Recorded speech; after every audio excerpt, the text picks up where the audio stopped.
the quality, I think, of transmission. So Happy New Year to everybody, and I hope everybody had a safe and restful and enjoyable festive period. So today's meeting obviously is our first overview and scrutiny meeting of the new year. So if we take apologies for absence first, Lindsay. Yes, Chair, no apologies have been received. Okay, super. So I'm just scrolling down, so I'm guessing we've probably got one or two late joiners then. Okay, so as always, this meeting will be on YouTube. So just bear that in mind. It will be recorded and will be available for the public to observe. Do we have any declarations of interest as outlined in the agenda? You could show hand. No, I'm not seeing any hands at this point. So I'll take that as there are no declarations of interest. And item 3, my general remarks. I'd just like to welcome Philip Plowden, who is the chair, I believe, of the Birmingham LEP.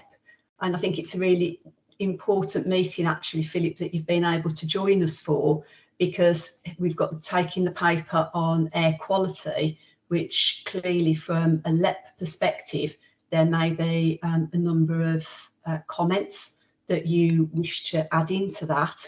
I'll certainly have contributions in terms of how it will affect small and medium enterprises as well as larger businesses within the region that you represent.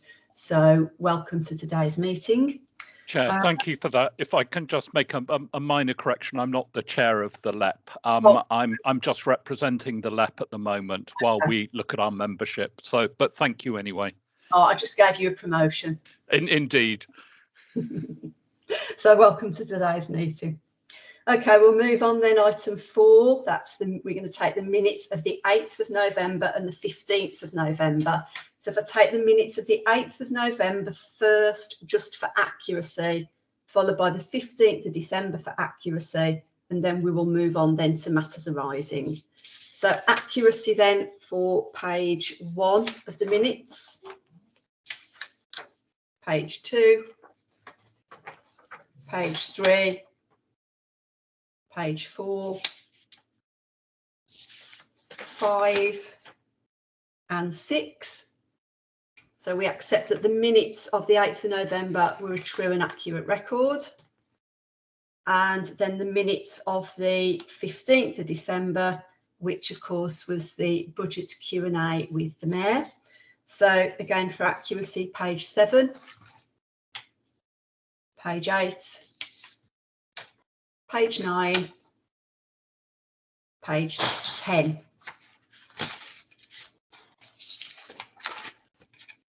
No matters arising. No, sorry, no. We accept those as a true record. And then if we move back then to the minutes of the 8th of November for any matters arising. So if you want to pop your hand up, if you have a matter that you want to draw to our attention, page 1, page 2.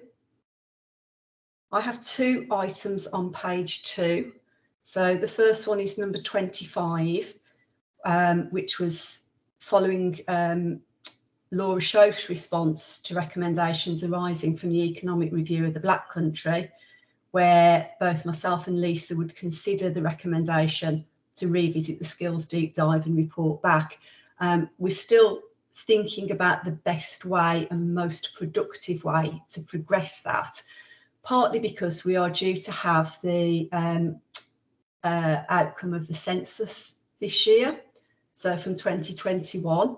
So we will have a real insight into educational baselines and professional levels of qualification and job types. So I think that will give us a real insight in terms of the skills work as to whether or not the skills programs that are on offer and where they're on offer, if they're hitting the need.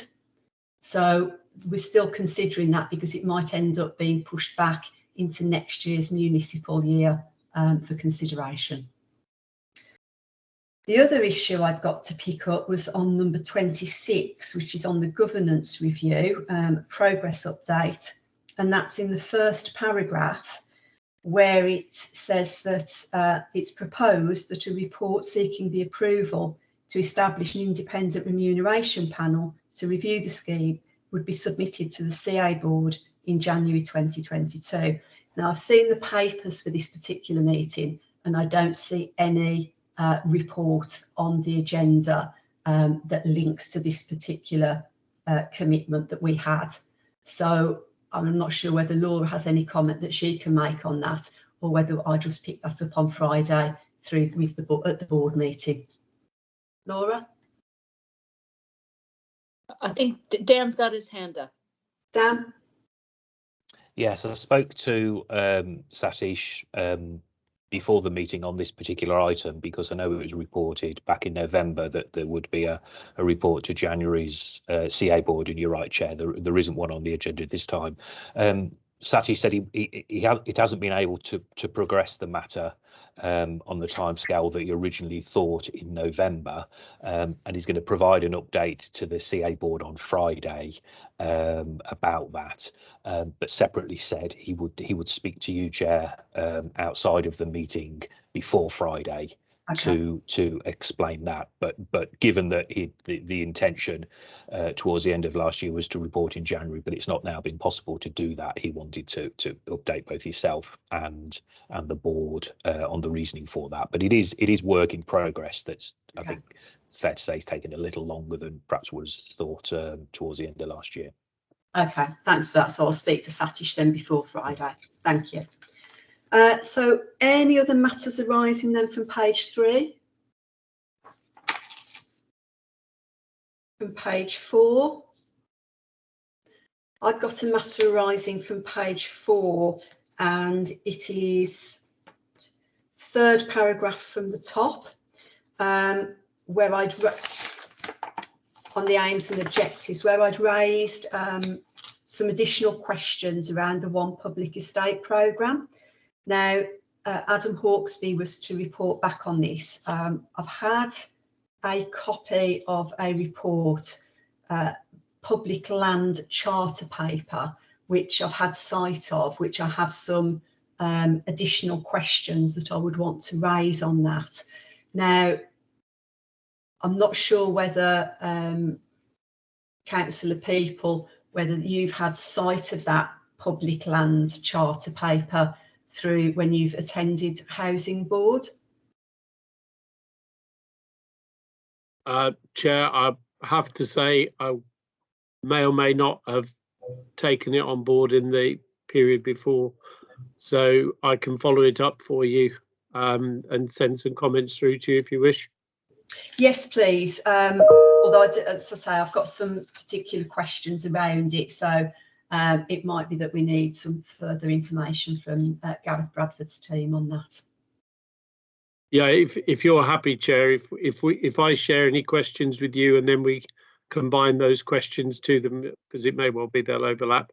And certainly I've not had any communication from Gareth's team since we last met.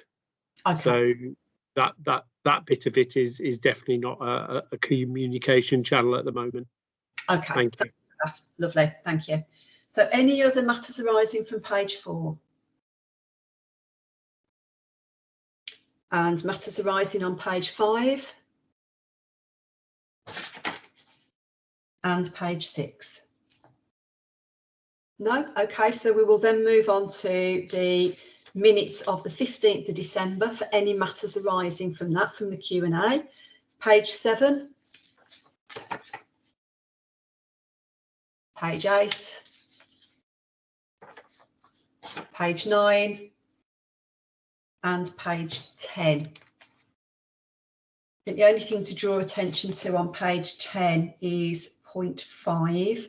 And Lindsay helpfully shared a separate email to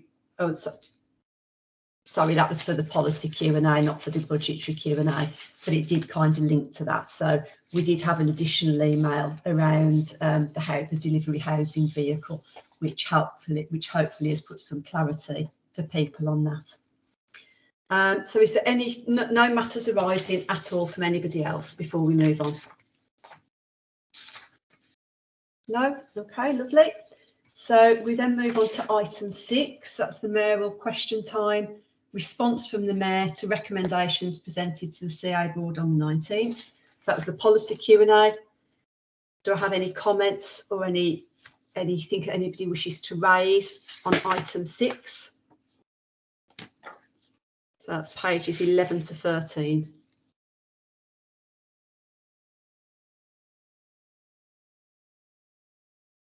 No? Everybody was happy with that? Okay, so if we can just thank the Mayor then for his response to the points that we raised, and again thank him for his attendance at that particular policy event. So we move on then to the next item on the agenda, which is item 7 and the Wmca air quality options paper.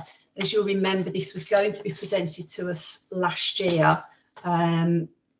In the event I think it was postponed by board, so we decided not to take it until it was a bit close. It was waiting for the environment bill to go through Parliament and get royal assent. So that has now happened. So it seems like a good idea now to present this paper.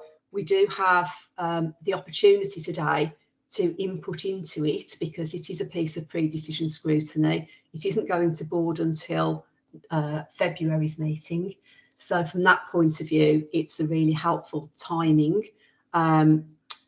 We've got Councillor Courts, who is the portfolio holder for the environment, who has kindly agreed to attend and just set the scene a little bit before he hands over to his other colleagues, Jackie from the CA, who has prepared the initial report, and she's also supported by some colleagues from Birmingham University who have done the research and groundwork into it. So Ian, I'll hand over to yourself.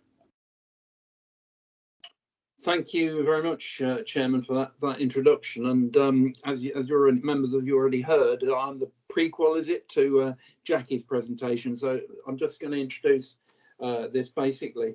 I mean, it's interesting. I mean, I'm really pleased to come and talk to introduce it because air quality, to my mind, and the whole issue of pollution is, part and parcel of the climate change agenda. And so often we hear about carbon emissions, but it's much broader than that. I mean, I think the carbon emissions and pollution and biodiversity all link together. And in some ways, I'm not sure we're convinced we really know how much they are linked together. But today this paper's brought forward. There was a discussion at the CA board in June. Now the Environment Bill became an act in November, and this Environment Act brings an increased focus on particulates, as well as new processes to deal with collaboration to tackle poor air quality. Now, of course, there's a lot of work already underway in the region by councils who, have this, I say, almost primary responsibility in terms of air quality. So, action is being taken, and as part maybe through the CA for the local transport plan, every local authority has an air quality action plan, except my own authority, Solihull, and we have an air quality strategy. So, stuff is going on, shall we say, as part of this endeavour. But poor air quality is a significant issue in the West Midlands. We know that very well. We know by the what you could call the number of deaths that we have across the West Midlands due in some way to poor air quality. But how do we go forward and take forward this agenda in the light of the Environment Act? And the paper that you've got before you and the appendix actually brings together two approaches or two options for taking this forward. And, you know, one of those is that we just do what we've done before, which is retain existing working relationships so that each local authority, each organisation actually, because there's the CA involved in this as well, continues to develop its own plans and approaches, or that we across the West Midlands develop a West Midlands air quality framework, shall we call it, where we can have better collaboration to address poor air quality. And the papers in front of you have an extensive paper prepared by Jackie's team at the CA and the University of Birmingham, who have highlighted 122 different interventions that could be taken to address poor quality in the region. I think they're very helpfully set out towards the end of that report in terms of who could do what, who, you know, where the action most lies. So, question mark, you know, we need do we need a West Midlands air quality framework that can coordinate this action? And the proposal is, if the CA board agrees to approach it, but through the second option, that the work is developed into a much more detailed list of interventions taking place over the next 12 months, shall we say. So that really is my introduction. I mean, I hope you'll please,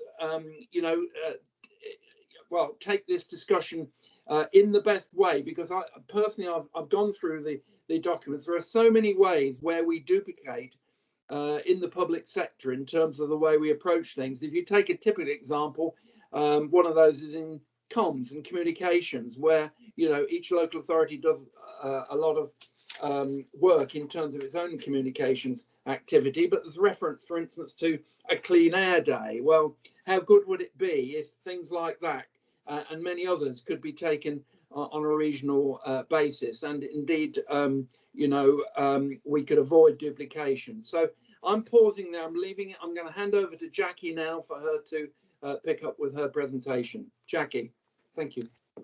Thank you, Councillor Courts. I've got a presentation that I'll share in a minute, and I believe the slides have already been circulated to members of Overview and Scrutiny. And as Councillor Courts alluded to, I'm joined by some colleagues. So by Jake Thrush from Transport for West Midlands, who's worked on air quality with TfWM and with all the local authorities. And also by colleagues from the University of Birmingham, so William Bloss and Joe Acton. And Joe has been working alongside me in some detail to develop the air quality options paper that you have in front of you. And I think, just to emphasise, this is very much going to be a two-step process. So what the document that you have isn't the framework itself, but more an indication of some of the things that we could do collaboratively were we to develop an air quality framework. So I'm just going to share my screen, and between myself, Bill, Joe and Jake, we will take you through the presentation, and then between us, hopefully we will have the capacity to answer the questions that you might have when we're done, and also having read the papers. So this is my first screen share of the year, so let's hope this goes smoothly. Can you see that, Councillor Courts? I can only see you. Brilliant. Thank you very much. So we've introduced the air quality framework, and in terms of why now, what's changing, as Councillor Courts said back in November, what was the Environment Bill, and had been going through both the House of Commons and the House of Lords, received royal assent and has become the Environment Act. And with that, we're anticipating changes to air quality, both in terms of limits, which are less known, and also process. What we do know through the Act is there will be an additional focus on PM 2.5, a particulate. And the reason that is important is there is a reason why that might be more sensibly tackled at a regional level, and the paper goes into some more detail around that, and we're also covering that as we go through the presentation. And I said, we're anticipating changes in terms of limits, but we won't actually know what those are until October this year. And the Secretary of State is now required to set those limits by the 31st of October this year. And depending on what those are, a number of wards across the combined authority could exceed those targets. And in the options paper, you'll see if the limit was set to the old World Health Organization guidelines, then 72 of the 192 wards across the WMCA area could be in exceedance around PM 2.5. And the Act also introduces some new powers and processes in terms of delivering on air quality, including the ability for local authorities to co-opt air quality partners. And I'm just going to hand over to Jake, who will take you through that in a little bit more detail. And there's obviously more information in the paper. So Jake, can I hand over to you? Thanks, Jackie.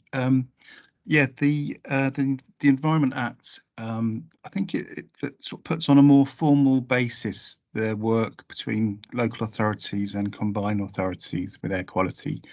So what it sets out in its Schedule 11 is that any local authority in a combined authority area must notify the CA of its intent to write an air quality action plan to meet air quality targets. And then the combined authority must sort of provide input to that, so provide proposals that will support the air quality plan and dates of delivery of those schemes. As far as reasonably practical, it's then the combined authority's got to implement those, and it's all sort of considered in a sort of holistic local authority plan. And I think it's fair to say it sort of puts on a formal footing work to a greater or lesser extent that does go on already. So yeah, so that's sort of key part of the Environment Act. Okay, thanks, Jake. And then Bill, obviously through the WMA project, you've done quite a lot of research around air quality. And so I wonder if you could take us through the next couple of slides. Great, thanks, Jackie. Good afternoon, Chair. Afternoon, councillors. So the slide in front of you shows a map of the two key air pollutants we're interested in across the region. Nitrogen dioxide gas, or NO2, on the left, and fine particles, PM 2.5, on the right. So if we look at the NO2 one, we can see the colours on the map look very much like a map of the strategic road network. And that reflects the fact that the main sources of NO2 in our region are road transport, and particularly older diesel vehicles within that. But if we look at PM 2.5 on the right, the roads are still there, but you can see that they're somewhat more smeared out, if you like. And that reflects the fact that PM 2.5 has a much wider range of sources across the region. So not only road transport, but also combustion, industry, etc. And also that the fine particles, the PM, last longer in the air. So they're more easily transported from one place to another. And emissions in one area can affect areas downwind of that emission location. And for that reason, it's sensible to treat measures to improve air quality on a wider spatial basis for PM, because they can more readily be transported and have that wider range of sources. So as well as the Environment Act framework, there's that following the science rationale for a regional approach. You can also see in the couple of sentences at the top a couple of notes around the impacts. So we know that something of the order of 1,400 deaths are brought forward each year due to fine particles, with NO2 impacts on top of that. And we know that air quality or exposure to poor air quality increases individual susceptibility to COVID and the severity of COVID should they catch it. And finally, we know that the air quality limits don't necessarily represent a safe threshold. We know that there are health benefits from reducing air pollution levels even where those levels are below the limits. So even in the more blue areas on the maps, there will be benefits from improved air quality. Do you want to jump onto the next slide, Jackie? Yeah. Thanks. So this slide shows you two pie charts breaking up the sources of those two key pollutants, of NO2 on the left and PM2.5, the fine particles, on the right. And for the NO2 graph on the left, we can see that the pie chart's dominated by this big green section, which is road transport emissions. And if we zoomed in to different types of transport within that, we'd see that older diesel vehicles dominated the emissions. So for NO2, it is a story of road transport. But if we look at the pie chart on the right, you can see for the fine particles, there are a much broader range of emission sources. And in particular, the two sections shown in blue, DOMCOM is domestic combustion, so that would be primarily solid fuel burning within households, and INDCOM is industrial combustion processes. So we've got a much broader range of sources for PM to consider, and it's a story that goes beyond road transport. The other point is the word combustion also relates to combustion processes that are also going to be producing carbon dioxide. So there are win-wins to be had from measures to reduce CO2 emissions that will also reduce emissions of air pollutants. And as Councillor Court said in his introduction, there's opportunities to pursue both of those two challenges in very much a coordinated way. So I hope that gives you just a little overview on the pollutants. I'll pass back to Jackie in terms of policy opportunities. So, PowerPoint's got stuck. So I think I'm handing over to Joe, who worked really hard to try and identify the various different types of interventions. And as we said in the introduction, there were 122 that were identified through work that Public Health England have done, and also that the University of Birmingham have done through the Wmca project. So, Joe, did you want to give us a high-level overview of this slide? Yes, thank you, Jackie. So this slide is highlighting some possible interventions, and as Jackie said at the start, it's what's proposed to be a framework, and the framework could be just that. It would be a framework of which multiple options could be, which sit and could be selected. So these aren't options that would definitely sit within the framework. But the options we separated though out into sort of broad intervention types, sort of transport industry, domestic combustion, indoor air quality, spatial planning, behaviour change, data, and coordination policy. And as Jackie said, most of these originate from a piece of work done by Transport for West Midlands, not Transport for West Midlands, sorry, Public Health England, where they carried out a review of interventions. And that's been supplemented from work we've done at the University of Birmingham and from conversations we've had with local authority officers. So in transport, so we've picked out here a few examples within the options paper. At the end of the paper, as Councillor Court's highlighted, there's a much more extensive table. But within transport, actions for what we could do generally revolve around either promoting low emission vehicles or moving people away from high emission vehicles through actions like increased active travel, increased public transport use. A lot of this work's already been done at a local authority level and through the local transport plan. In industry, interventions are sort of have to be quite industry specific to the industry, and a few examples we pulled out here is air quality innovation zones to sit alongside the industrial decarbonisation programs. So decarbonisation programs like the Repowering Black Country programme are doing good work on reducing carbon emissions, and air quality work could sit alongside those. And dust abatement in construction, to give us an industry-specific example. Domestic combustion, indoor air quality do sit alongside each other. Along domestic combustion, it's really about moving people away from solid fuels. A lot of that involves raising awareness and increasing people's awareness of the impact burning solid fuels has to both their health and the health of their neighbours. And indoor air quality, again, it's raising awareness of homeowners, the sources of poor indoor air quality, the health impacts that's having, and then supporting landlords and homeowners in accessing grants for retrofit. And again, this sits alongside the sort of decarbonisation scheme in the sort of work to improve retrofit to improve carbon emissions will also have a positive impact for indoor air quality in many situations. In spatial planning, we're looking at providing planning guidance to minimise air quality exposure for people in their communities, and looking at green and one tool that can be used for that is green infrastructure. So things like tree planting and green barriers can be used to reduce people's exposure. Behaviour change is a big part of the big tool in the armoury at the combined authority level could be changing people's behaviours. So providing things like air quality messages and alerts, which is already done in London, and or provision of air quality sensors for things like schools and voluntary organisations, so people know the air quality they're exposed to.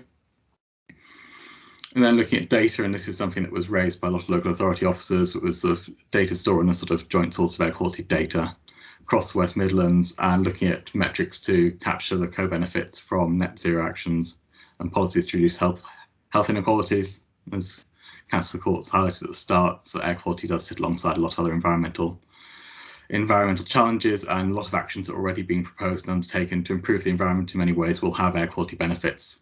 And as part of a framework, we should be capturing the benefits that are already baked in as part of the net zero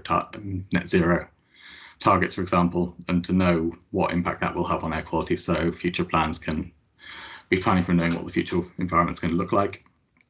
And finally, looking at coordination and policy, so coordinating approaches to funding bids, for example, DEFRA funding bids, and whether a coordinated approach across the combined authority region would be better than individual asks, and use of the National Environment Plan, to identify best uses of green infrastructure and air quality. Thanks, Joe. Sorry, were you done? No, yeah, absolutely done. Okay, thanks. So yes, where next? So as we said in the introduction, the air quality options paper that you have has been prepared for the Combined Authority Board for the 11th of February, and we've also sent out the draft paper to you all. And then there are the kind of two options in there. So as Councillor Court said at the beginning, to either retain existing working relationships or reflecting on the options paper to decide to take a more collaborative approach through an air quality framework. So going into a little bit more detail, or a lot more detail, in some of those areas where we think there would be opportunity and benefit from working in a collaborative way, and that's supported through the new processes outlined in the Environment Act. And within that, obviously, we go into more detail on specific projects and also costings for taking some of that work forward, which we've only done currently at a very high level in the paper that you've got. So I will stop sharing my screen, and between us, hopefully we can answer any questions. Okay, thanks ever so much for that really comprehensive presentation. And yeah, I guess because this is pre-decision scrutiny, it does give the committee the opportunity to express a view on which approach they feel is the most productive approach to be considering. Whether or not that's accepted by the board is another thing, but I think it would be quite right and proper for the committee to give a view on that. I have just had emergency apologies from Councillor Trickett. She wanted me to, she's not been able to attend due to an emergency at home. So she didn't want people to think that she was just bunking off, but she's unable to join us, unfortunately, today. So if I open it out, then I can see Councillor Akhtar followed by Councillor Chalk. So if we go to Councillor Akhtar first. Thank you very much, Chair. Having gone through the report, I haven't seen data of the region where the air quality hotspots exist. For example, my understanding is that anything more than 40 microgram per cubic meter is a 40. I mean, 40 is the legal limit. Am I right? Officer can confirm if I'm wrong. Is there any data which show that where are those hotspots in our region? Without that data, I don't think so we can actually tackle the problem, because we don't know where those hotspots are. For example, in Coventry, we know exactly where those hotspots are, and we are doing the mitigation there to improve the air quality. So I think it will be important if we have that data of our region where the hotspots are, where the 40 microgram per cubic meter level exceed the legal limit. Thank you, Chair. Thanks. Jackie, do you want to come back? Well, I was going to say this is why I'm really glad I've got colleagues from the University of Birmingham with me today who have got a really good handle on the data. So, Bill, can I hand over to you? Yeah, certainly. Thanks. That's a really good question. So the legal limits at the moment are 40 for NO2 and 25 for fine particles for PM. But we expect the Environment Act to substantially lower the legal limit for fine particles. In the drafting for that, DEFRA undertook to take into account the World Health Organization guidelines, which at that time set a lower limit of 10 compared to the 25 level in the UK. So we expect the national legal limits to be a lot lower than they are at the moment and to be challenging for a lot of places across the Midlands. I think you're absolutely right that we need data to make sure that we're tackling the key challenge areas. The maps in the presentation were derived from a model, and it's part of the challenge that may be valuable for a combined approach is to develop and deploy that modelling capability to simulate where we think the air quality hotspots are. But we also need a combined approach to measurements, and potentially one that takes advantage of the new low-cost sensors that a variety of companies are developing across the area. Okay, thanks for that. Naeem, is that your entire question, or have you got anything else to ask?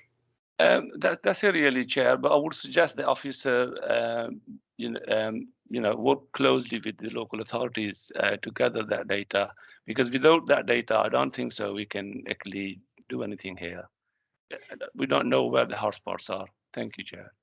I think that references a little bit of slide 6 that we've looked at, where on data stored to quantify impact of air quality measures. So I guess that data collection and that data storage and then the availability of it is probably one of the recommendations we would seek to be making. Yeah, we worked with air quality officers from across the different authorities, and that was one of the things that came through from them. So absolutely, that's something we would look into as part of a combined approach. Thank you. Councillor Dichico. Thank you for that, Chair. Just a couple of observations and probably a quick question. Responding to Councillor Akhtar's kind of observation that we couldn't spot where the hot spots were, you can actually see on the I think slide 4 in Solihull, just there's a red sort of area just near the boundary with Birmingham, and that is on the A45 near Birmingham Airport. And there were two places there where we actually did exceed the 40 micrograms per cubic meter for NO2, and also we're getting close with the PM 2.5s, and that was primarily due to road transport, but also I think sometimes from the airport itself as well. So you can actually identify, and we have done that in Solihull with our air quality strategy, where our hotspots were. Luckily, we didn't have any other areas which exceeded the current limits, but it is an issue where you see that hotspot for Solihull. A lot of that is through traffic on the A45, which is going to other areas. So this brings the point into sharp focus that this is a combined approach. It's not any relating to any specific area. All of this is interrelated. You might do something in one area, for instance, a clean air zone in one area, which could have then effects in other areas, because it could, for instance, mean that bus companies send their older, less efficient and more polluting buses to those areas which don't have a current clean air zone. So there are lots of interconnections with this. So I'm very much of the approach that we should have an area-wide strategy to cope with what is a severe problem of air pollution in a lot of our areas. So I very much support this, and also the approach to funding as well. I think as a combined authority, we may be better placed to actually get funding from the government by working together rather than as working as local authorities on our own. So that's my observations about this. So I very much support this combined approach. In terms of monitoring where these hotspots are, you mentioned the combined approach to monitoring. How would that likely work?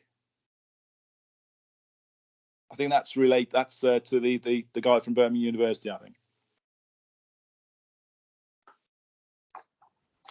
Yeah, thanks.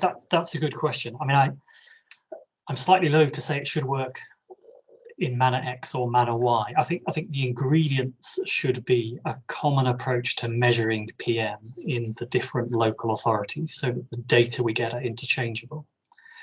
I think it would be good to have a common approach to using the new low-cost sensors that a variety of private sector companies are developing and promoting to individual local authorities. And I think it needs a sort of online website type thing to bring the data together so that it's presented and it's available to everyone in a usable way, whether that's members of committees such as this or the wider public potentially, or innovators as well who may be able to do things about it. So I think it's a question of making sure we've got enough measurements, both from traditional air quality monitoring and the new technologies, and then bringing the data together in some systematic way. Thank you. Thanks for that. Councillor Chalk. Thank you, Chair. Two requests, really, I suppose. The first one is being very parochial, and I suppose on behalf of the non-constituents. What data do we have for the other areas that are part and parcel of the combined authority? I'm not aware of anything that we've got from Regisborough Council, for example, and I just wonder if Birmingham University had got anything, or the CA had got any information about our areas. I would imagine, but I couldn't say that the entrance to Birmingham from our area, with the traffic that goes into Birmingham every morning and comes back out every evening, that may be an area. But the other thing is, what will be the relationship between the CA and the minor authorities if and when a framework is introduced? Obviously, we'd like to work together, but will it be something that's sort of Big Brother pressing on us, or will we make our own decisions within a given framework? How will this framework work? Is it something we will have to buy into, or is it something that's going to be imposed? How would it work? The two parts here. What data is available, and what relationship will there be? Shall I take the second point first, Bill, and then you can talk about the data? So I think that's a really good point in terms of working with non-constituent authorities. To date, and I probably ask Jake, I don't know how the non-constituent authorities are involved in the air quality conversations, but for example, around natural environment, we're certainly engaging with non-constituent authorities, and we'd really welcome a conversation with the people that are responsible for air quality. As I said, this is just the first step to develop the potential for a framework, but I think beyond that, I'd be really happy to talk to people in the non-constituent authorities. But Jake, are they involved currently in the air quality groups that TFWM run? TFWM attends the West Midlands Environmental Protection Group, which is at the Met authorities, but we also attend the Coventry and Warwickshire Air Quality Alliance. So we get all the authorities within Warwickshire.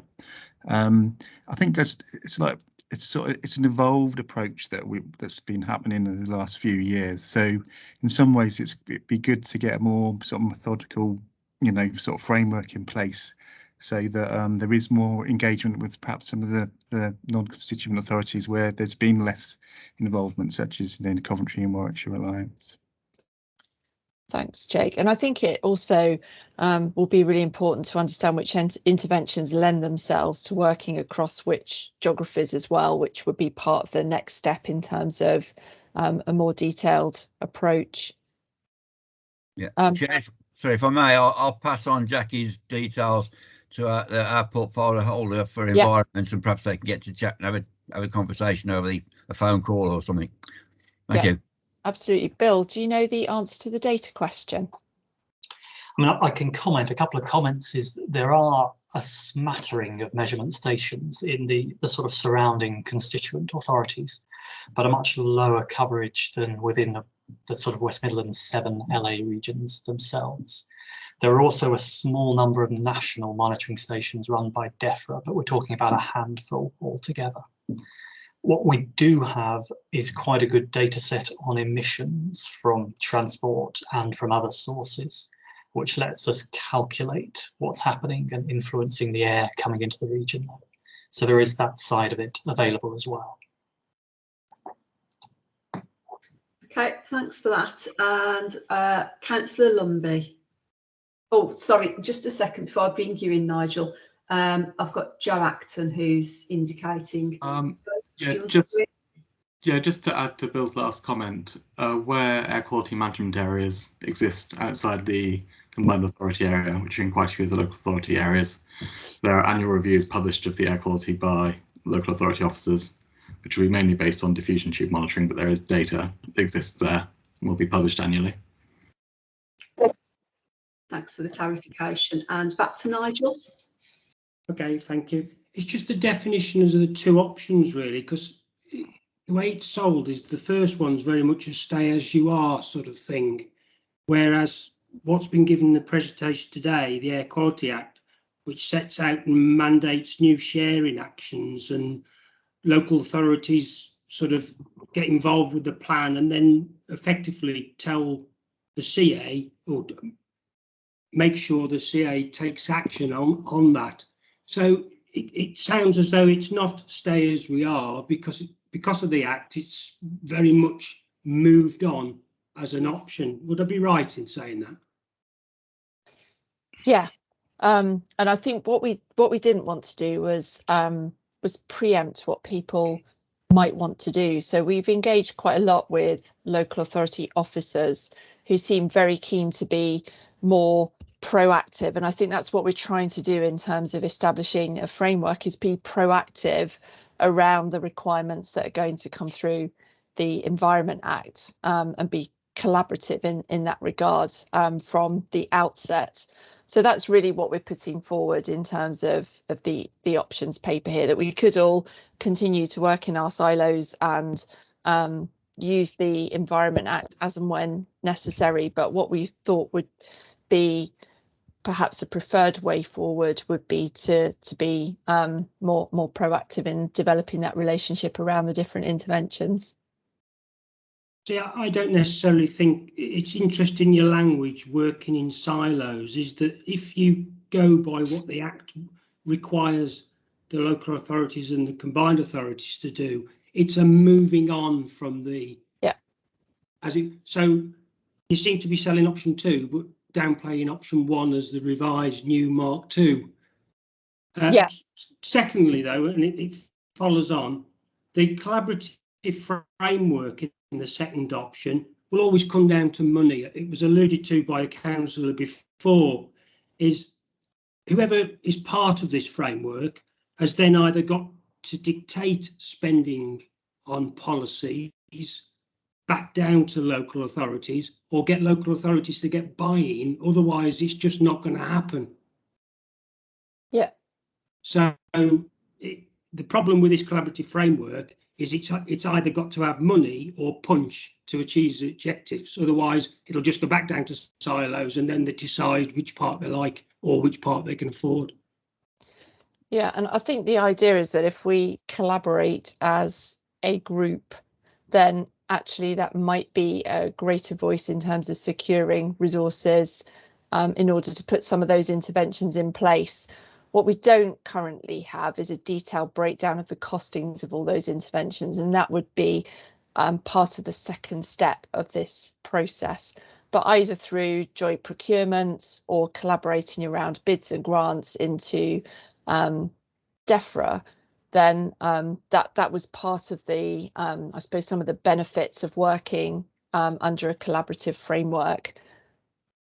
And that's something that came through again from talking to officers in the different local authorities, that could be a real benefit in working together. Bill, did you want to comment on that as well? Yeah, I was just going to mention one thing we haven't really touched on is the Act also creates air quality partners, which are other bodies, non-local authority, non-combined authority bodies, and it enables local or combined authorities to require those air quality partners to develop their own strategies for reducing emissions, for improving air quality. So there's some quite interesting additional power there for the region, for which a coordinated approach to some of the larger external bodies, the Environment Agency or Highways England, etc., might have some interesting possibilities.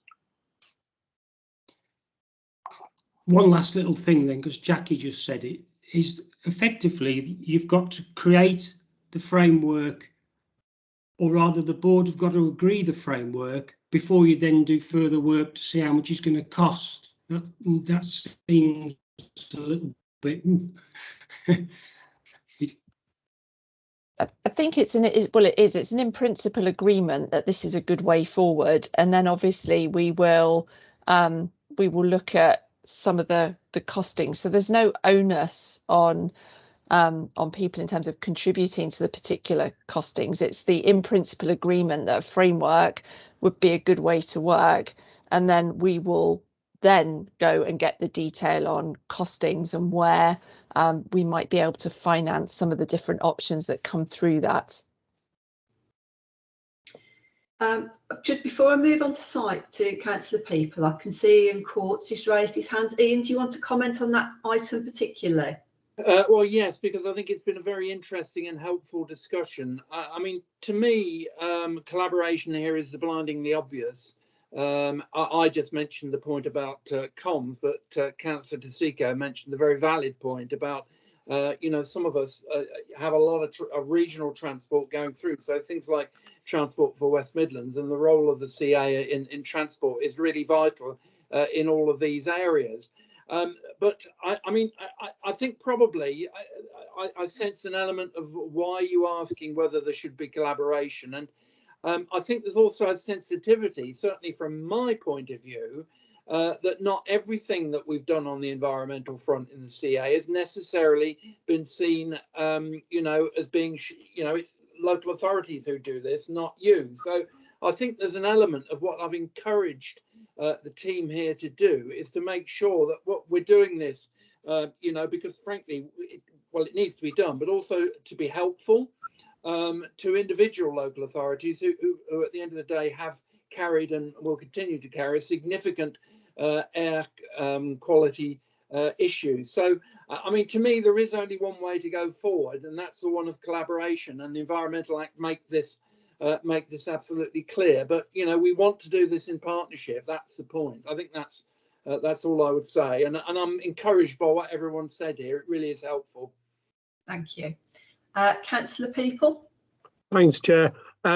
Obviously, what Councillor Cord said there rather reinforces the point that we all feel that surely any report that says collaborate is good.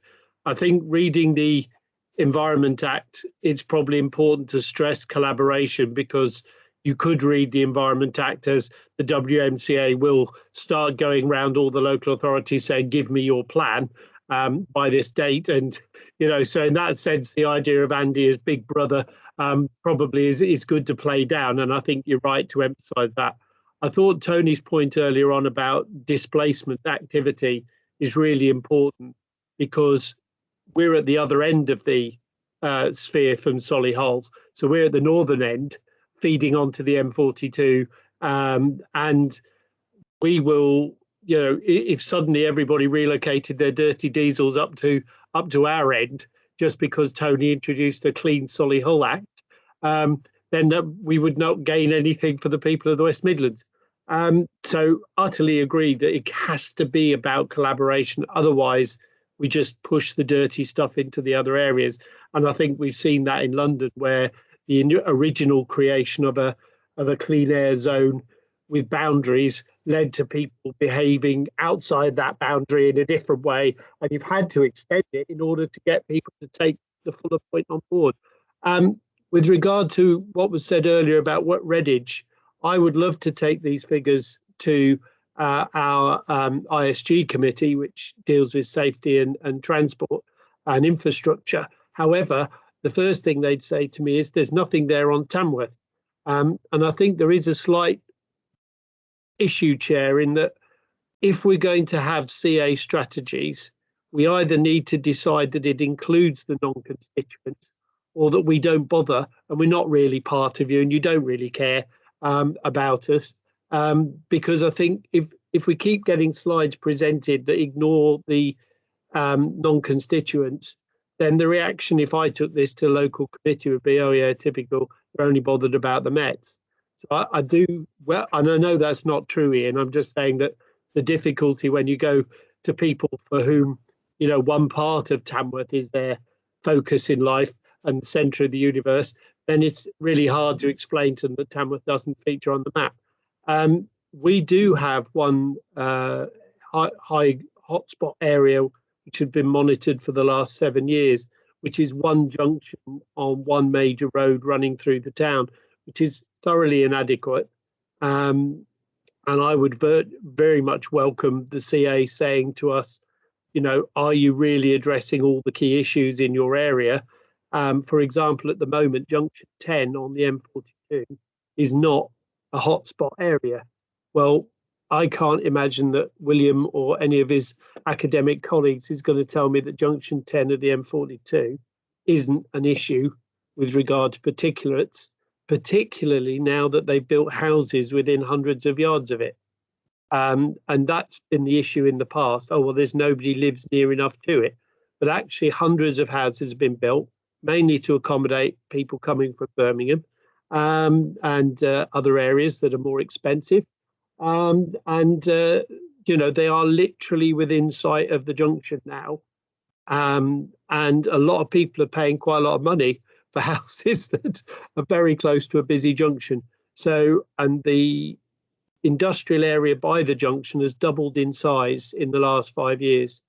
And they're building a new retail park by it now. So if you take all of those factors together, we definitely need some help with data. And perhaps if I could say William's suggestion about the modelling data, I think it was between William and Jake as to mention of the modelling data, but maybe some modelling that would say, well, if you've got a motorway junction here, an industrial park there, you know, typically we would expect these levels of particulates, then that would help us to start to scope out an air quality plan, because there's clearly no capability within our authority to do that level of modelling. But your general data would be really, really helpful. So that's most of what I want to say. The only other point was clearly when Jake said about who was involved, there is no Staffordshire sort of focus. One issue is we're the industrial most heavily developed area of Staffordshire other than Stoke, which obviously is right up the other end.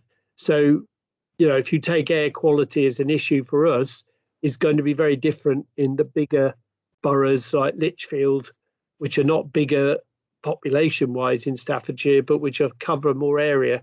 And clearly some of those are very rural and have totally different issues to us. So any help you could give us would be great. And perhaps through the Lindsay, William, we could put a link in to get hold of some support to make it a West Midlands effort. But I thoroughly endorse the proposal to be collaborative. Thank you. Is there any comments officers would like to make to Simon's points? I think it's the same as previously. I'd be really keen to get any details of anybody who would want to work with us, councillor people from Tamworth, and I'll happily get in touch. I wonder whether, if I may, Chair, can I just say the one difficulty, and this is something which is a difference of scale. In an authority like us, we've probably got 3 people in the Environmental Health Department, of whom one may have a focus on air quality because they're also dealing with COVID and licensing issues and health inspections. So that's the issue why I'm saying it'd be particularly helpful if we could get help to make their time as effective as possible, because we are tiny in comparison with the sort of authorities you usually deal with. But yeah, I'll happily send that through. Okay, thank you. Thank you. I think it's also how we incorporate the non-cons into the report, and how how we make sure that work is done and that they are part of this, because they are part of the CA area. So I think that perhaps needs some reflection. Councillor Kettle. Thank you, Kath. I'm just trying to make sense of the overall picture of what we're looking at. And I had this report some months ago, and if I remember right, it was 57 pages long. So delighted that so much work has been done on this subject. But we've got to talk about reality of what is sustainable and what we can achieve, especially in the medium term. Do we accept that when 50% of electric vehicles go on the road, we see a massive decline? And where do we go from there? Do we look at the figures again in a few years' time? We're looking at a population of 2.3 million over 57 constituencies, allowing for mobility in and out of the constituencies. It's very difficult to tie these figures down. All right, we're talking about 26 deaths a week in a population of 2.3 million. And if you allow for Birmingham being 4 and the rest of us being 1, we're talking, say, 10 or 11 authorities. So we're talking about 2.3 million people. You know, the average is 300,000 per borough. We're talking about 2.5 people being affected per week. You know, in how many deaths? How many deaths per week do we have in the combined authority? Am I being unrealistic? Am I coming from a different point of view? But I'm looking at the figures in this enormous report, and we're talking about the effects on people's health being 2.5 people per week per borough. It's so, allowing for mobility, it's so difficult. And I'm looking at Bill Boss looking at me at the moment saying, yes, it's so difficult to be finite with such figures. The overall cost over 10 years, when we come down to 50% EV and we get rid of the minky pink pall in the sky, which we can see from 20 miles away, we know the population, the pollution is there, but what is realistic and what is sustainable and what's the overall cost of what we're going to talk about? We all want to see this. I'd like to see us be a bit more proactive. And when we see an awfully dirty vehicle, old Land Rovers appear to be awful. Builders' lorries appear to be awful. And I don't think we can blame the bus companies so much. I don't see it with the bus companies like we used to. But I do think we can be a bit proactive with the really dirty vehicles on the road that can reduce this a lot more quicker. But I think we've got to be realistic. And I'd ask the question, across the combined authority, in a population of something like 2.3 million, how many people actually die a week? Okay, Councillor Courts, I can see you with your hand up. Yeah, thank you, Chairman. There's a couple of points I just want to follow up you know, it's very helpful, this discussion. On the issue of EVs, I think the slide that has been presented, number 5 is very, very important, because what you see there is the NO2 that comes from road transport, nitrogen dioxide. Now, as we shift to EVs, that will in large part deal with some of that. But then when you look at the PM2s, it doesn't. And this is a very, very important factor, that the shift we're going to see is the attention being given to PMs as opposed to nitrogen, because I think nitrogen dioxide is likely to fall along with carbon dioxide for the reasons that we know. So I think that's really important to know. So it's not just about the switch to EV. And you know what? That's what, in a way, that makes it so difficult. Because if you look at the DOMCON, which is, well, it looks like 40% of the contributions from domestic, from commercial, if that's the sort of thing that we've got to deal with, bearing in mind, I think what was said earlier on is that PMs not only are more pervasive, is that the word? They spread more and they hang about more. You know, this is quite a difficult problem. So, and this is really why I'm glad everybody, including non-cons, really want, as I read it, to be in on this, because how could you do it otherwise? I mean, the fact is, transport comes from outside the Met into the Met. I know it does in Solihull, but, you know, lots of cars going in. So, you know, I think the reference from Ian about this, the seriousness of the problem, he is absolutely right. But the solutions are going to be more difficult because, you know, as we've known in 2 years of COVID, actually getting public messages across are quite difficult, because public behaviour has a habit of not changing that much. And certainly domestic fuel and things like that, that's going to be difficult, getting rid of solid fuel.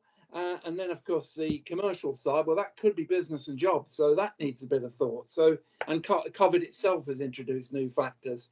So, sorry, I hope that was relevant and helpful, Chairman. Yeah, thanks for that. Does that cover some of your points, Ian, or is there anything else you want to ask? No, it's just that we all need to look at perspective and the cost and what we're trying to do. I don't think perfection is possible, but I would like to see a vast improvement, obviously, that helps the quality of air for everyone.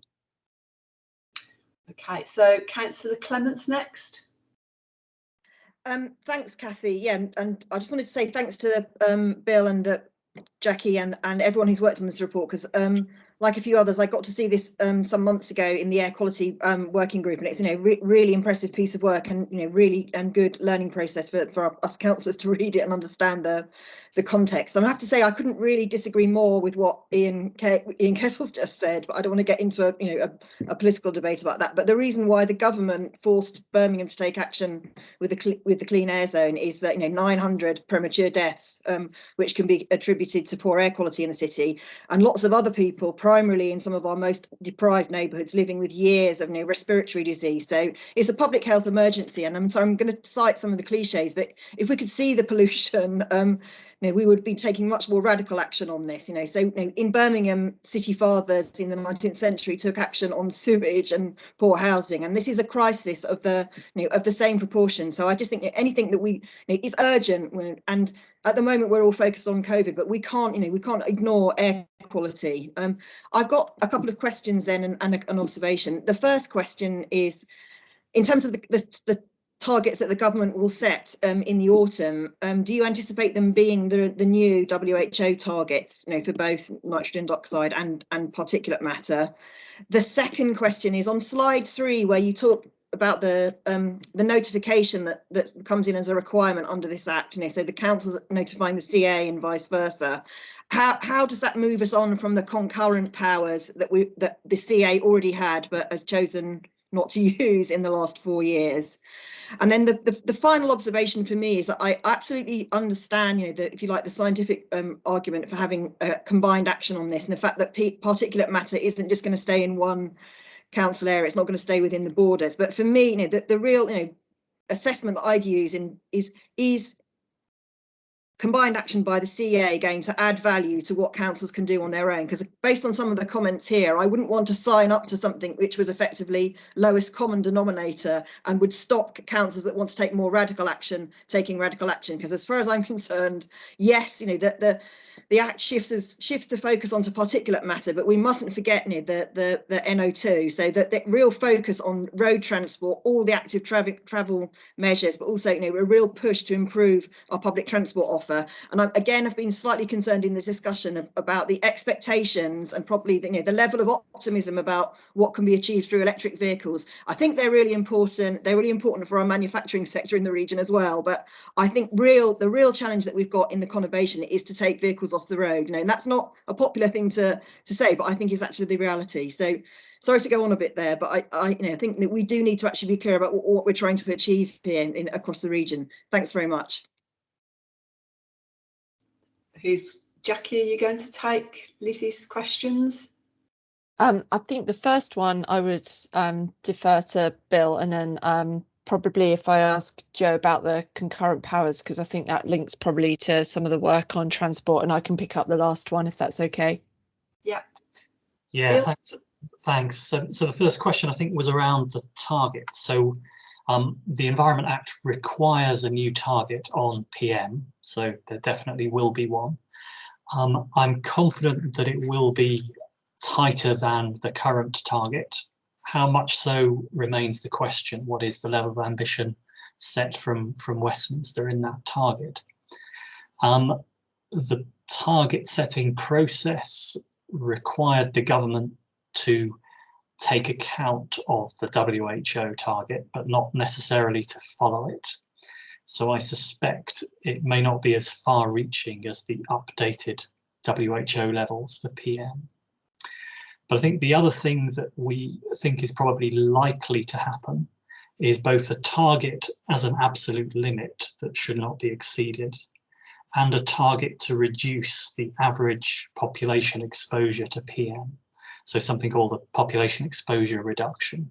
So we expect both of those forms of setting the targets to be likely to emerge. I don't know if that kind of covers that point.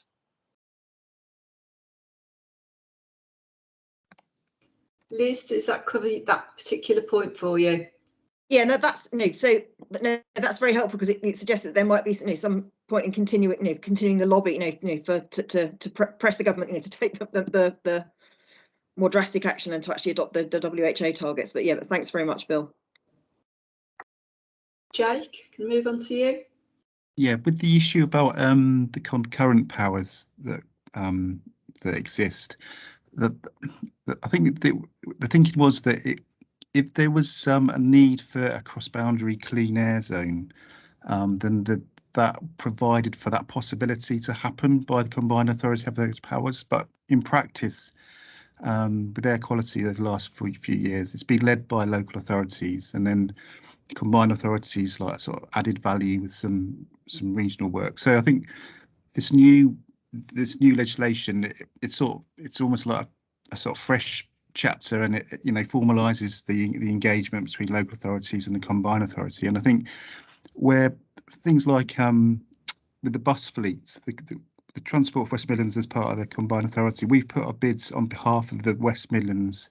There's 2,100 buses in the West Midlands, and I think the government, rather than dealing with 250 local authorities with applications, if they could deal with one sort of point of contact with an agreed approach for the West Midlands, I think it's a lot more powerful. And we have had quite a lot of success improving the bus fleet through that approach of us working with the local authorities and the operators to sort of add value with a coordinated bid on behalf of the West Midlands. So I think more of that, in this sort of more formalised approach, and this issue about cross-boundary clean air zones, it's who can say what's in the future, but perhaps with the NO2 and what's being done to reduce roadside NO2, perhaps that is sort of it's being addressed, NO2, with plans and actions that we've had the last few years. Jackie? Yeah, in terms of the kind of different levels of ambition and the speed at which different authorities are moving, we absolutely wouldn't want a framework like this to then slow down work that's happening in different local authorities at all. And I think it's a similar way that we're working with the net zero work, in that people have got different targets and are working at different speeds and with different priorities, and we are collaborating effectively across that agenda. And I think we would see this as the same, that we wouldn't want to hold up the work that's already happening in different authorities across the CA through a framework. Liz, I understand you've got a supplementary that you wanted to come back with. Yes, yeah, thanks, Kathy. Thanks very much for that, Jackie. I mean, I suppose, so we could see it as a sort of an enabling framework then. So I didn't want to be a complete salesperson, because in general, I think that things that we do together, because we're always going to have more impact in it as a group of local authorities. But I just think that we've got to be have a consensus that we actually need radical action here, because we're facing a public health emergency of poor air. Because the things that that are preoccupying me at the moment are wood burners. It's possibly a feature of the sort of area I live in, but they seem to be very popular here. And I wonder whether there is something scope for a campaign on those, and the impact that they have on air quality. And then the other based on the inquiries that I get from my own constituents, I think a network of sensors by every school and access to real-time information about that would be really helpful, because it would help us advance all sorts of other campaigns, like getting parents and families to think about the way that they take their children to school, or the way that children travel to school when they're older, and thinking about those journeys and all their impact on air quality, and particularly nitrogen dioxide emissions. So I wasn't arguing against it, but I just think that we've got to have a sort of shared endeavour if we join up on action. Thanks very much, Liz. So I've got now Councillor Padder, followed by Councillor Waters. Councillor Padder. Yes, hello. I come from Sandwell. I guess with the motorway going through it and the industry, I feel that we suffer the most of it. I feel that a collaborative process is probably more appropriate, because we need to work smarter. Individually, we could all work harder, but collectively could work smarter and use the best synergies that we have. One of the examples that we just mentioned, I was going to mention about these wood burners, and no doubt people have a hesitancy of not changing. So could we look at a method where people who are using these polluters, to penalize them? So if they continue to use, penalize them, so bring some money into them. Otherwise, they'll stop using them. What from particular matter, my thinking is that it spreads further out and is more contagious. Another example I have was that a couple of years ago, I had some very fine sand on my car, and I spoke to one of my friends. He said, "Oh, these sands come from North Africa." So I guess, is that possible?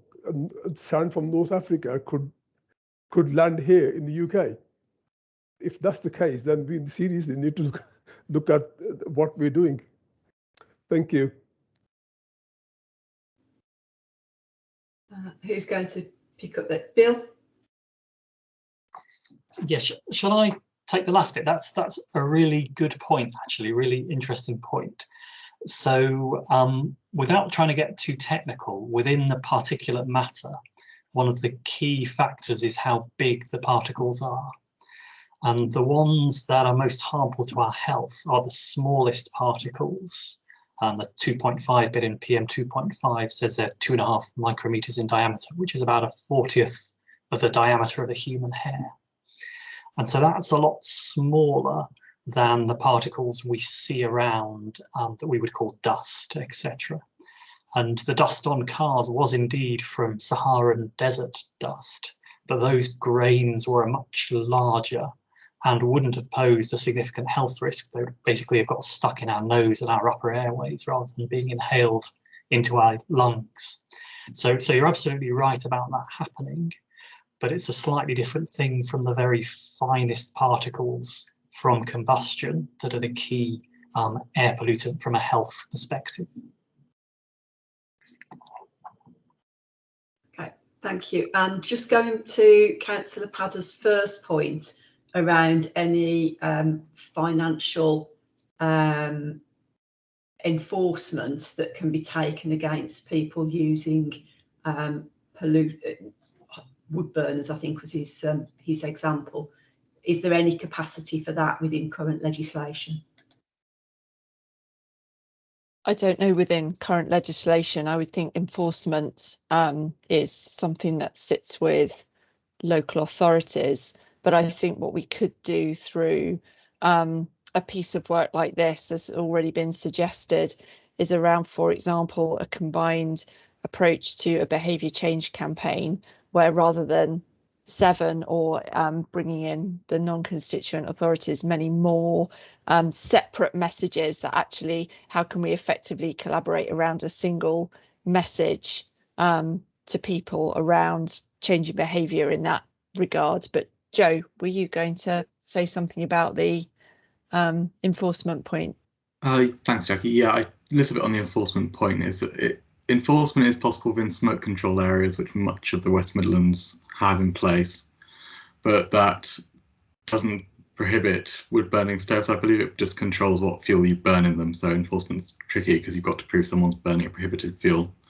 I think the Environment Act did add some powers for local authorities to enforce that, but I think at the minute enforcement is fairly light because it's hard to prove and relies on neighbours reporting people. Okay, thank you for that. Councillor Waters. Thank you, Chair. I believe it was Jake, correct me if I was wrong, that actually said about working smarter with public transport providers. The thing is, as majority of you know, I use public transport every day of the week, and one of the main problem is packed out buses. It's no way we're going to encourage people to ditch the cars and use public transport when the public transport is packed. And I've actually heard people say, oh, I've used the bus today, I'm going to use my car tomorrow. You see, I ain't sitting in this seat, I ain't what's name in this. So, you know, there is really something we need to be working on around that to encourage people to use public transport. At this moment in time, there isn't really any encouragement for them. Jake, is there any comment that you can make to that? I think with our bus service improvement plan, there's a lot of measures proposed between us, local authorities and operators to improve, you know, public transport and bus public transport. Okay, thank you. And final question from Councillor Akhtar. Thank you, Chair. I forgot to ask that early on. Most of the issue we discussed lies with the local authorities. However, there is one major contribution to the air quality, which are the buses, and that is the responsibility of the West Midlands Combined Authority. Can I ask Councillor Ian Court, what are the plans to replace all the diesel buses with the all electric? And also in our region, the taxis, the Hackney carriage especially, for example, the LVC, the new electric taxi costs 60 grand. I can't see any taxi driver can afford that. So we need to work with the local authorities to actually change the specification of Hackney carriage, where they should allow other maybe electric vehicle to become a Hackney carriage so the driver can easily buy them. Thank you, Chair. Councillor Courts. Yeah, it's probably not a question for me, really. It's for the transport. I don't know whether one of the officers can help on this. I mean, I don't know the either the timescales or the logistics for these replacements. What I do know is you've alluded in respect of taxis, which I think are really important point. Also the cost of buses, because I think it's something like, I don't know, if a bus costs 300,000, you can not double it, but almost double it for an electric, and then you add on still more for hydrogen. And you can't just bring all these things in. You have to, you have to phase them in. You can't just replace everything. There is a capital cost here, which is just phenomenal. But I mean, one of the other things, and again, I'd just be interested is sort of half a question. I mean, I've been in electric taxis in some places, London in particular, and there's a real concern about range. You know, I mean, they're lovely, but they don't go very far. And you know, and then there's the infrastructure for charging up. Just not sure we've got all the solutions to some of these things yet. I've ducked that one, Chairman, I'm afraid. I actually put my hand up for a question of my own, but it's not related to this. Okay, so can anybody answer not Councillor Akhtar's question around transport? Jake? With yeah, electric and hydrogen buses, as Councillor Clement has put, we now have some hydrogen buses in service. Yeah. There's sort of National Express have got a commitment to sort of, you know, for future purchases to be zero emissions. We've got plans to get all of our 2,100 buses to Euro 6 or better.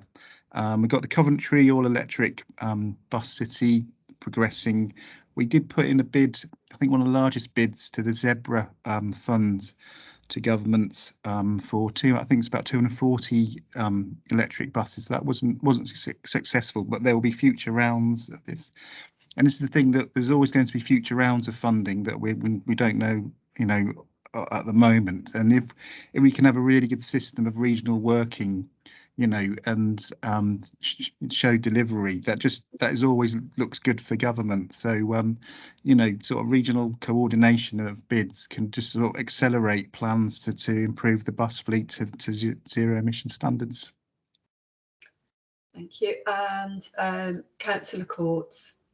Yeah, it's a question on something different, and it's really for officers. Sorry about this, Jackie. It's a bit of a dirty trick by me, but in terms of the particulate matter and the issue of domestic emissions, how far is the data sophisticated to know about the overlap between retrofit, you know, for carbon emissions and retrofit that might help us on the wood burning, etc. stoves? I just wonder how far the wood, you know, solid burning is, well, shall we say, a luxury as opposed to a necessity in places. Do we have that sort of data? That I don't know. I don't know, Bill, Joe, do we have that data available? So I think we have an indication. So the air quality model we use is driven by the National Emissions Database, and that distinguishes between coal and coke and wood, etc. in household settings. I don't think it distinguishes between heating type use and other uses within that. So I think that's a data gap for the region, probably. Tony?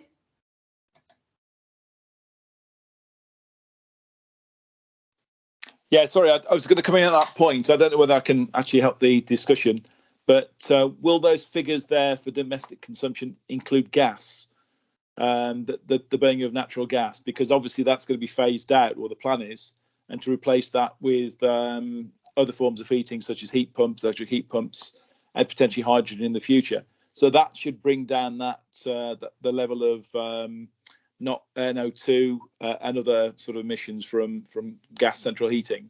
So that should fall fairly significant if we do meet the targets to move away from gas by 2040, 2050. Okay, thank you. Anybody got any comments on that? No? Okay, so I just want, Philip, from a LEP perspective, is there anything you would like to add or comment on in terms of the discussion so far and the, I think what I'm hearing about the preferred option around the collaborative approach? No, I mean, I think it's been a really thorough discussion. Obviously, from a LEP perspective, we have the advantage of having Councillor Courts sitting on the LEP. So perhaps there's a discussion between myself and Councillor Courts that just says, how do we put this at least on the LEP's radar? As people on this call will know, the whole LEP structure is currently subject to review, and therefore we're kind of waiting to see what comes next and what the expectations are of the LEP. It's interesting for me, at the first half of the conversation that you've just had, my sense was that we were defaulting to transport as the key area of focus. Whereas what I thought was very interesting from the slides that we were shown was that when it came to the small particulates, it was domestic consumption. And as Councillor Court says, potentially voluntary domestic consumption rather than necessary domestic consumption that was shaping so much of that.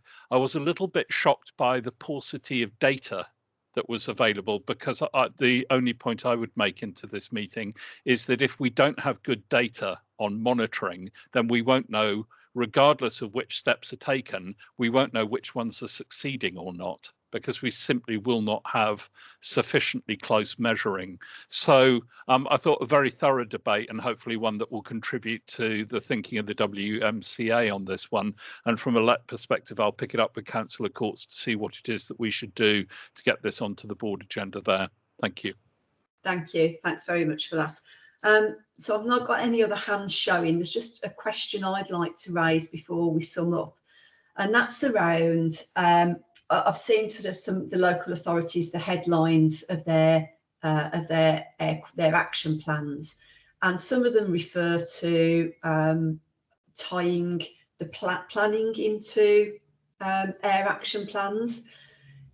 Given that certainly the Black Country, all 4 authorities are subject to the Black Country Plan, which is around house building and around employment sites and industrial development.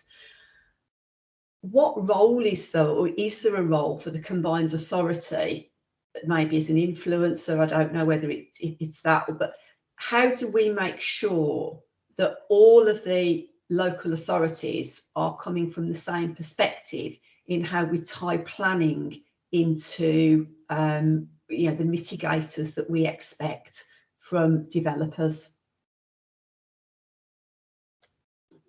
Joe, I think you've started to work on a design guide, haven't you, at the University of Birmingham that could be that provides information for planners on air quality. Yes, we've just finished a design guide at the university to looking at the advice for planners on air quality. I think there's sort of 2 sort of areas there. It's sort of what happens on the site of development and how you can reduce people's exposure on a development site.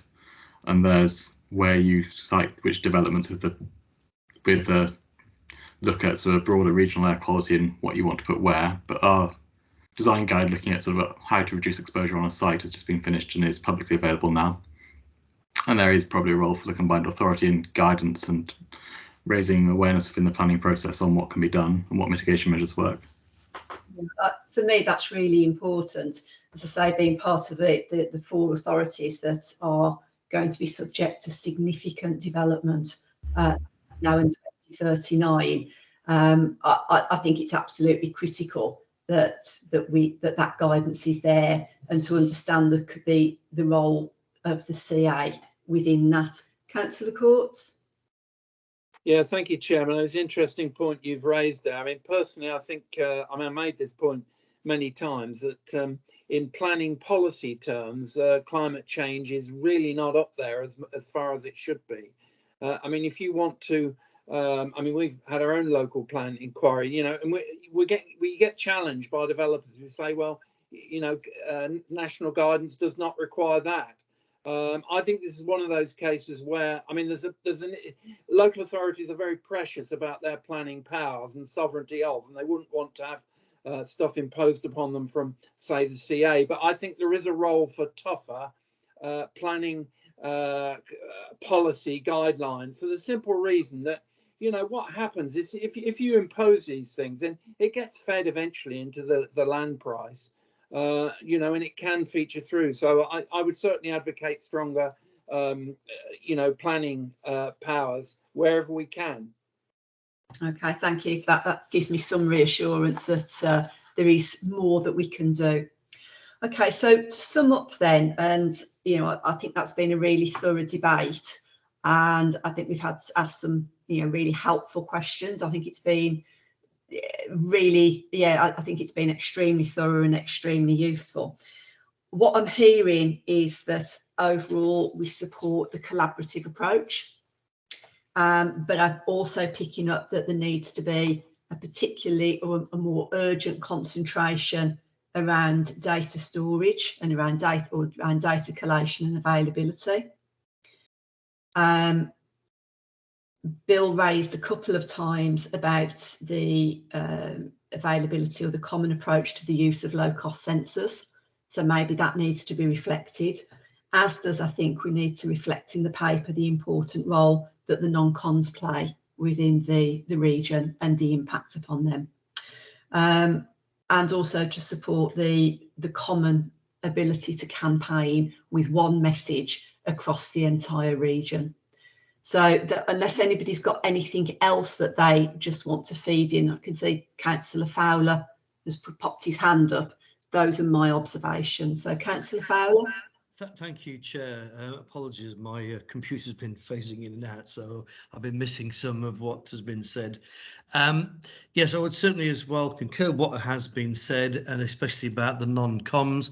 I think Councillor Court and I have had conversations about this when we said that when we are putting a plan together, it is a bit like that spider's web with us all in the centre, but then you've got local authorities or the 7 Mets around with the LEPs, etc., making sure that when communication is gone out, that it comes back from all those people, Warwickshire, Coventry and everybody else, is actually saying the communication is what they're doing and making sure as best as what we can do is sort of have the synergy there and the link so we know that we're all agreeing on certain things. Obviously, there will be, I guess, the 7 Mets and the non-coms, they'll all have on their merit and individual bits that they can have to do to their area. From my old colleagues from Warwickshire County Council. Yeah, I think that's has been mentioned by people. It makes sure that when we're sending what we're doing here, are they able to duplicate it and in what guise, and then coming back. Otherwise, there is a tendency for us to lose that information, and you certainly get duplication as well, or you get gaps in some of that could have been speedily brought forward. Thank you, Chair. Thanks for that, Stephen. Oh, I've got some feedback. That's gone there. Councillor People, then, very final point. I was just going to say, Chair, your summary seemed to be excellent, and I'd move that those comments, your summary, is included in our recommendations to the board from us as the observations. That was agreeable to the rest of the members. Okay, thank you. Everybody agree that? Not seeing any hands for dissent? Agreed, super. So thank you very much for the presentation, and I hope that the comments that have been made and the observations are helpful to taking the report forward for February. Yes, thank you. Thanks very much. And a particular thank you to Councillor Courts for coming along. I do think it's always helpful to have the political portfolio holder at the meeting to give you know, a steer and as to where things have come from. So your attendance is appreciated. Thank you. Okay, we move on to item 8 then, and we've got the grant register, and I can see Linda is in attendance. So Linda, shall I hand over to yourself? Hi, yeah, and Kate is here as well. I think it's just for noting today, isn't it, Kate? We have had one additional grant confirmed, which you're aware of anyway, which is Community Renewal Fund, which we've added in. But we're just happy to take any questions on anything. Is there anything you want to bring in, Kate? On mute. No. Thank you. Okay, thanks. Yeah, I mean, I've got just one question around the Community Renewal Fund. So I think there's been a number of successful bids into that pot of money. Are you able to tell us what those are? I think did it say there were 8, or was it 6 or 8? Yeah, so if you'll remember, we ran the application process over kind of the April-May time. We put forward, there are 23 projects that we put forward with around £15 million total that we put forward to central government, who then did their assessment process. And then we've been awarded, say, the 5.2, and that's 8 projects that are in there. If it'd be helpful, we could distribute a list around to members of what those projects are. and who the lead bidder is, so that you have sight of those. Yes, please, that would be helpful. And is there any other round of bidding attached to that particular fund, or is that it? Not the Community Renewal Fund. So when the Community Renewal Fund was issued by government, it was described as the precursor to Shared Prosperity Fund. So the Shared Prosperity Fund at its next should take over the kind of work that is led by this. And do we know when that fund is going to be open and bidding and projects are going to be required by? Not quite, not at the moment, no. Not at the moment. We're expecting hopefully some sort of indication of when that might be through the white paper later this month, but fingers crossed. Okay, well hopefully you'll be given a little bit more notice than we have been done previously. Right. Thank you.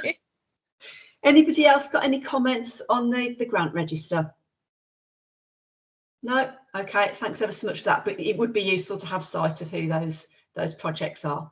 Thanks very much. So item 10 then, that's the Transport Scrutiny Subcommittee minutes. Lise, over to yourself. Chair, are we not doing item 9? Oh, what have I missed?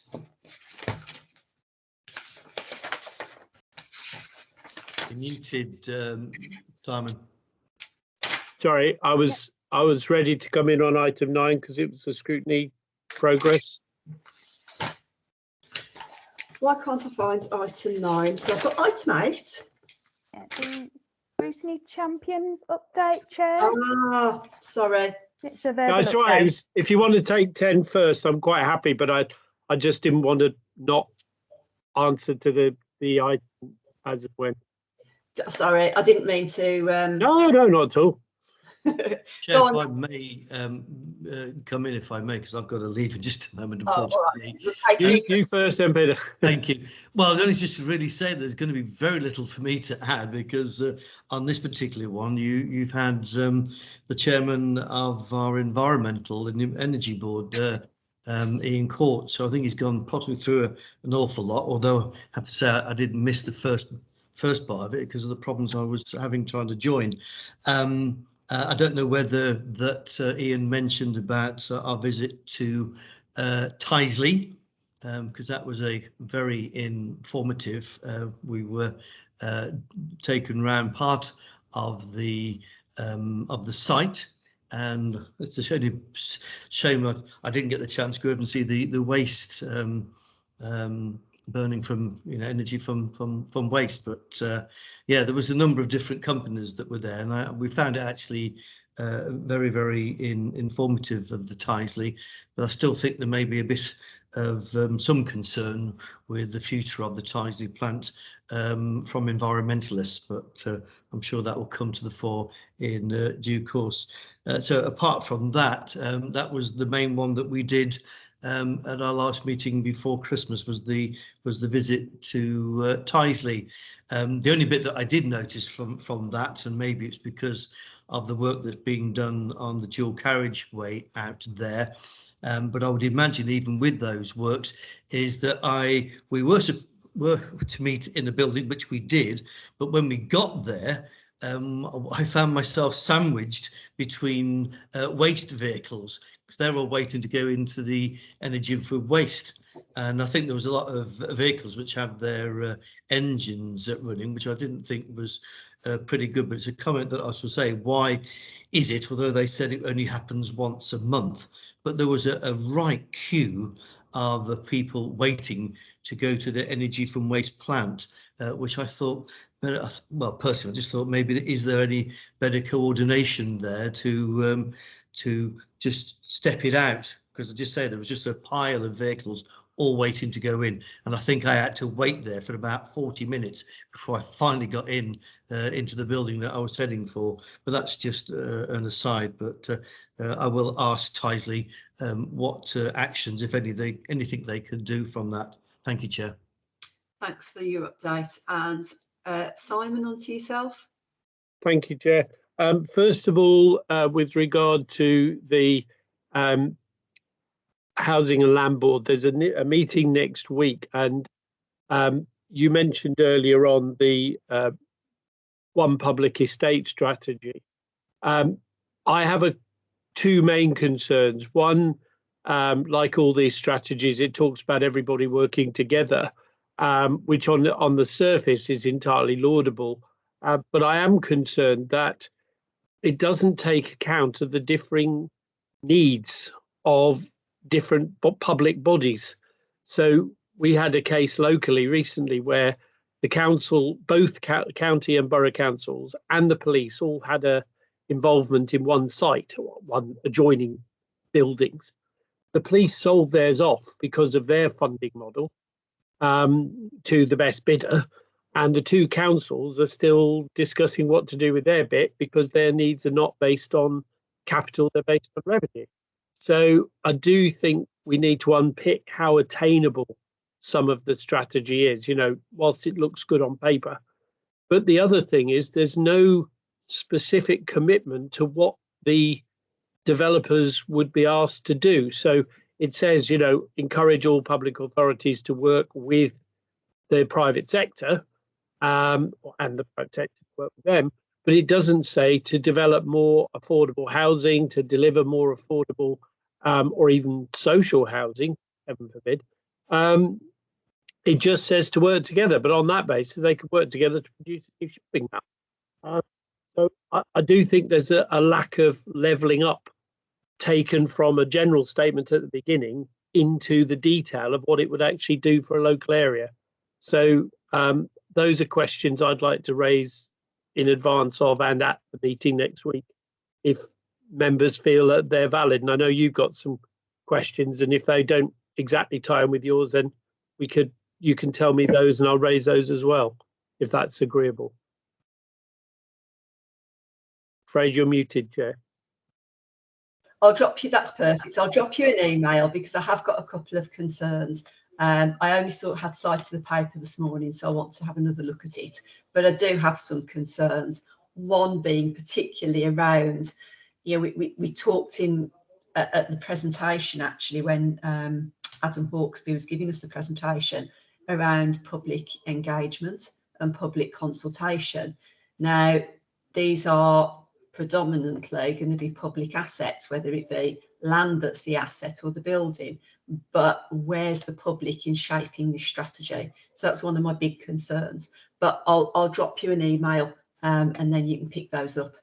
Will do. The other thing, Chair, if I may, is I was offered the opportunity before Christmas, though in a very general term, to go and visit some of the new developments where the delivery board have financed Brownfield Sites. I wasn't able to do that because, as I indicated before the meeting, 2 funerals occurred during 1 week and all the committees were meeting and it all got very complicated. So I have suggested I'll do that in January, and that will enable me partly to see the sites, but also I've suggested it'd be really good if I actually met some of the tenants moved in, so we'd actually see whether it's delivering for those who needed a step forward rather than just for those who could have afforded something anyway. If that meets everyone's views. Yeah, that sounds good to me, and I'm not seeing any hands raised to indicate otherwise. So, okay, thank you for that, and I'll drop you an email. Thank you, Chair, much appreciated. Okay, if we move on then to item 10, Liz, the Transport Scrutiny Subcommittee minutes of the 24th of November. Okay, thanks, Kathy. I think I don't really have much to add because the minutes have already been circulated, so happy to answer any questions. I think the only comment I'd make is that on the information that we got in the last Scrutiny subcommittee meeting about the usage of the concessionary fare schemes, I think that's just an indicator of how nervous people are still of using public transport. And I think there's just a general concern about all the threats really at the moment to keeping the public transport network going, particularly buses. And then on the metro suspension, since that meeting, we've now had a note prepared for us, which is going to our meeting at the end of January, and I think that's already been sent to you, Chair, that's for circulating to the wider Scrutiny Committee, because at the last meeting of the subcommittee, it was slightly frustrating because I think Anne was a bit constrained in some of the things that she could share publicly with us, but I think we'll continue to take an interest, obviously, in the in the fallout from the Metro suspension. While we're really pleased that the Metro is up and running, we really need to understand what happened and how we prevent it from happening again. Absolutely, and also understanding the long-term financial impact of the actions that had to be taken. Anybody got any questions for Liz? Nope. So because we call it, we can approve those minutes then. Thank you for that, Liz. And that moves us on to our final item of the Overview and Scrutiny Committee work plan and the CA Board forward plan. You'll note that our next meeting in March is our final meeting of this municipal year. Can't believe how quickly it's gone. But yeah, that's our final meeting. So Lindsay, do you want to say anything to the work plan for that meeting? Yes, Chair. So there is an expectation that the Housing Scrutiny Review paper will be coming along to the 7th will be considered on the 7th of March. And we have the grant register and also a response to the recommendations arising out of the budget Q&A. Yeah, I mean, it feels on the face of it quite a light agenda for the final meeting. So yeah, I mean, there might be some updates obviously from the various board meetings that will take place between now and then. But yeah, I think it's looking quite a light agenda. But I think it will be it'll be useful for us to report back on the Housing Scrutiny Review and see where that's at, particularly with some of the concerns that we had. Simon, you're muted, Simon. Yeah. Silly me, sorry. Just to say that I'd really like to see the Housing Scrutiny Review on the agenda, and therefore that if, for example, we're told it's not ready because officers haven't been able to complete this, that or the other, it still is on the agenda, because I think this has taken long enough and there are some serious issues underlying it. So I think it should be absolutely clear to officers that this will be discussed, whether they produce a report or not, and therefore they will understand that, you know, it's not something where with a bit of slowness it can go back into next year. It will be discussed, because I certainly think that, and I know you, Chair, share some really concerns about the issues, and that's why the review is taking place. So I'd just like to make that point now. It will be on the agenda. Up to you if you produce a report. If you can't, fair enough, there may be reasons, but we will still discuss the housing situation because it's too important not to. Absolutely, and I think that's a really well made point, Simon. So Lindsay, obviously that will be captured to pass on to Gareth's team. Absolutely. Okay then, so thank you everybody. I shall see you all on the 7th, and who knows, we may be back in some sort of physical meeting by then, or at least a hybrid availability of a meeting by then. So thanks everybody for your participation today. I think it's been really useful, and I think it was important. I think actually deferring it till today's meeting for the air quality review was a much better way of doing it, because it meant we could give it much more time. And I think some of the observations and recommendations we've made are quite important to that paper. So thanks all for your attendance and your input. Thank you, Chair. Thank you, Chair. Take care. Thank you, All the best. Chair. Bye.